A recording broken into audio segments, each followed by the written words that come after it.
Ain't no half stepping.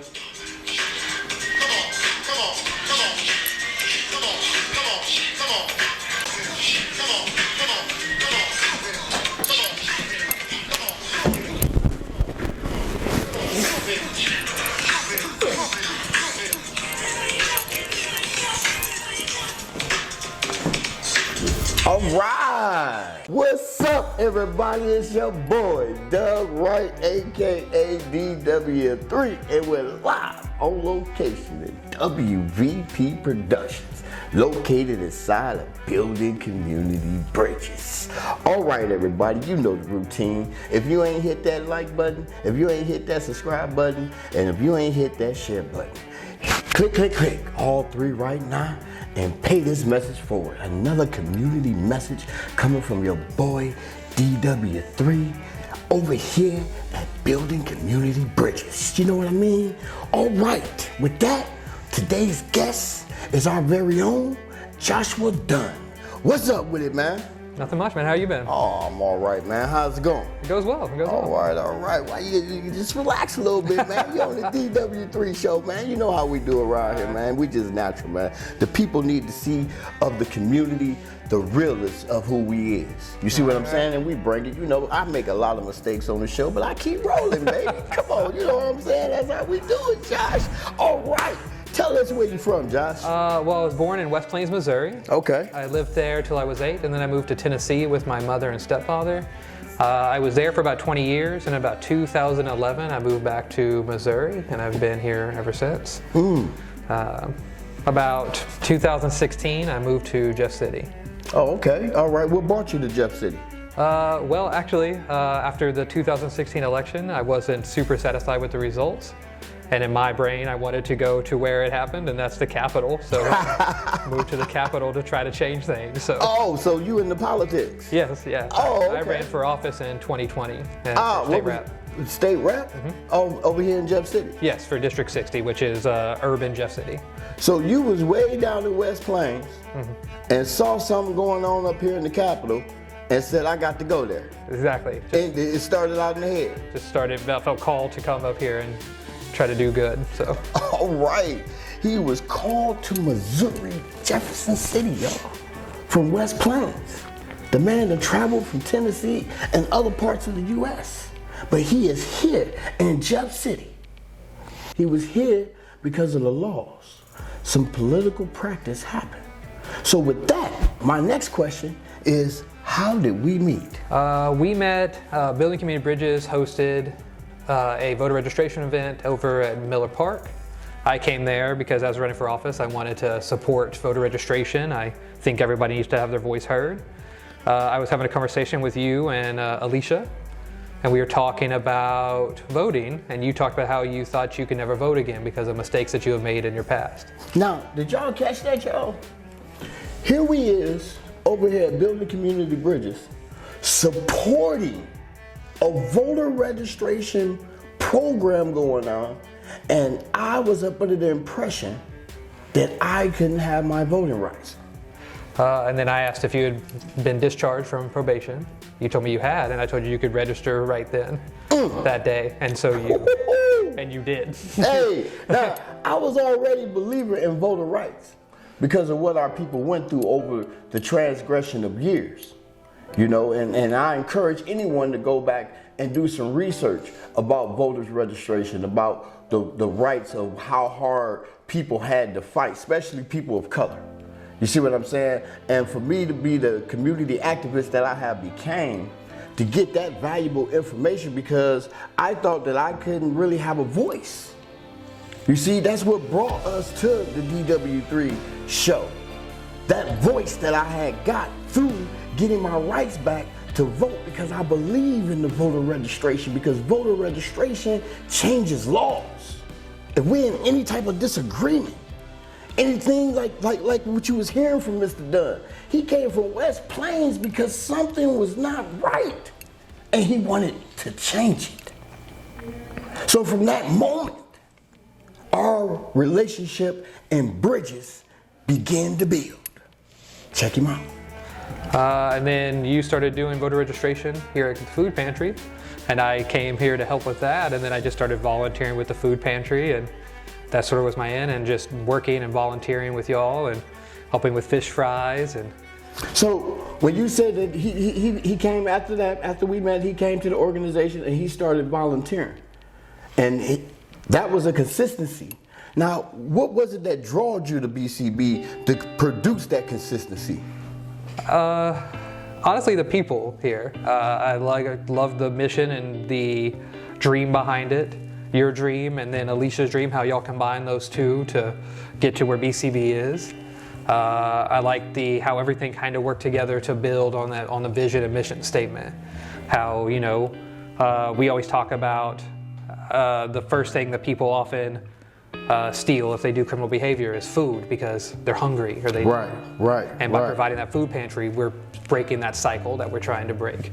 By doing the activities, we're breaking that cycle to keep them off the streets, to give them and keep them active. So I really liked how you were not just talking the talk, you were really walking the walk and doing the stuff necessary to make sure that people are breaking that cycle and are getting out of that cycle of hopelessness that a lot of times leads to criminal behavior, substance abuse, and that downward spiral that so many people, not just in your community, but in my community in West Plains, the rural community. How that bridge between urban poor people and rural poor people are very similar. That's right. And that's what a lot of people don't understand. It's not always about race. It's very diversified over here at Building Community Bridges. But one of the neat things that Josh has said that drawed him here to build the community bridge. He saw that we was active. He saw that we walked the walk, talked the talk. And that's the same type of individual that he is. Remember, he came from West Plains to Jeff City to change some things. So what he did is he found a group of individuals who had the same passion, the same drive, the same consistency, just on a different principle platform. He came up on the political side, and we coming from the grassroots organization. And now we're able to combine the two and make it work. Correct? Exactly. All right, y'all. Man, that's a powerful statement, man, that you said. Very powerful statement. So with that, what is your role here at BCB? Officially, I'm the outreach coordinator. I work with different groups here at BCB as well as community partners, and work with them to help grow relationships and build those bridges. In practice, I do a little bit of everything in that role. You're a little bit over everything over here. I volunteer at to help with the tutoring program that we do here with Dr. Cheryl Hibbett.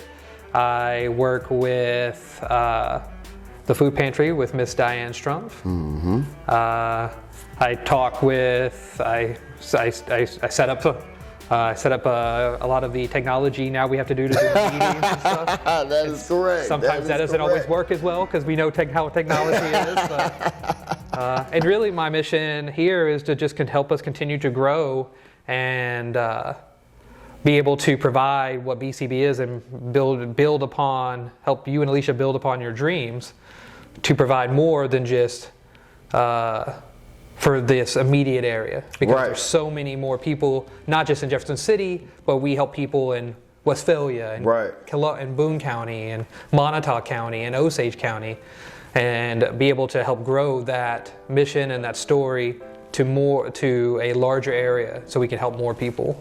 Hey, and you know what? With him saying that, as he came and played a role part of BCB as the outreach coordinator, he also created a project that became his baby, and it's local food, local places. And you can see the principle, as he explained and give y'all a little taste of this, you can see the principles of what BCB is in the story of local food, local places, and how it came about. Local Foods, Local Places started out in Building Community Bridges, partnered with Lincoln University Cooperative Extension Human Nutrition and Health Program. What we did together is we got a grant from the EPA to help build a food coalition to specifically address the food desert on the south side of Jefferson City, and build a agricultural system and pull that area out of poverty and stuff through community urban agriculture. So the Building Community Bridges, Lincoln University Cooperative Extension, and Bean Counter Urban Farm with Courtney Gettner are kind of the three big overarching partners in that. But then we have countless other partners in the community and stuff. It became a community project. Became a huge community project. MU Extension's involved. 1 out of 13 in the nation, y'all. And this thing has evolved. And it's in its final stages, and then it's going to start manifesting. So with that, what message would you have for the people today? I mean, honestly, get involved. You never know what your calling's going to be if you don't show up and care. We call I have a friend that calls it the sugar gospel, which is show up and give a crap. You know, you got to show up to be there, and you got to care when you're there. You got to give a crap. You can't just show up and sit in the background. You can't give a crap but never show up. You got to do both things, and that's kind of like we talked about. You got to talk the talk, but you also got to walk the walk. You got to do both. That's right. So for people to take you serious. So get involved. Get involved in your local community. Pay the forward message. And to you fellas, I am a felon.